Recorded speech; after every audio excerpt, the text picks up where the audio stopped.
Hi everyone! మా అమ్మ cotton saris collection చూపిచ్చేస్తాను. ఒకసారి చూసేయండి. ఫస్ట్ వచ్చేసి ఈ రెడ్ అండ్ యెల్లో 25 ఇయర్స్ నుంచి వాడుతుందనమాట. నార్మల్‌గా పట్టు శారీస్ అలాగా దాస్తాం కదా! కానీ కాటన్ శారీస్ కూడా దాస్తది. ఇప్పుడు కొంచెం కలర్ షేడ్ అయింది. అలాగే మా అమ్మ ఫేవరెట్ ఏంటంటే ఈ రెడ్ కలర్ శారీ. ఎందుకంటే మా డ్యాడీ దసరా అప్పుడు 10 ఇయర్స్ బ్యాక్ పాడారనమాట. అందుకని మా అమ్మకి అంత ఫేవరెట్. అలాగే సమ్మర్‌లో అకేషన్స్‌కి వెళ్ళినప్పుడు దీంట్లో కొంచెం బెస్ట్ అనిపించే కాటన్ శారీస్‌నైతే ప్రిఫర్ చేస్తదనమాట. శారీస్‌లో వచ్చే బ్లౌజెస్‌ని ఫస్ట్ స్టిచ్ చేసుకుంటది. తర్వాత ఏంటంటే అవి పాడైపోతా ఉంటాయి కదా! ఇయర్స్ అయ్యే కొద్దీ అప్పుడు నార్మల్ రెగ్యులర్ బ్లౌజెస్ ఏవైతే ఉన్నాయో వాటిని యూజ్ చేస్తది.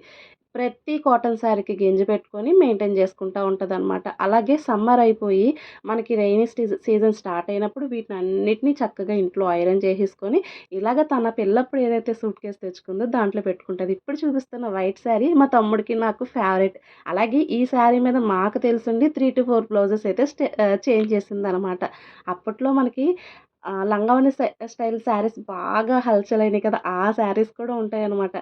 ప్రతి ఇయర్ ఏమి కొనేదు. ఎప్పుడో అప్పుడప్పుడు కొనుక్కున్న శారీస్ ఇవన్నీ. అలాగే బట్ట ఉతికిన తర్వాత మార్నింగ్ 6:30కి వేస్తే 11:30 కల్లా ఖచ్చితంగా తెచ్చేస్తదనమాట. అలా గుర్తుండటం కూడా చాలా గొప్ప విషయం. మీకు ఏ శారీ నచ్చింది?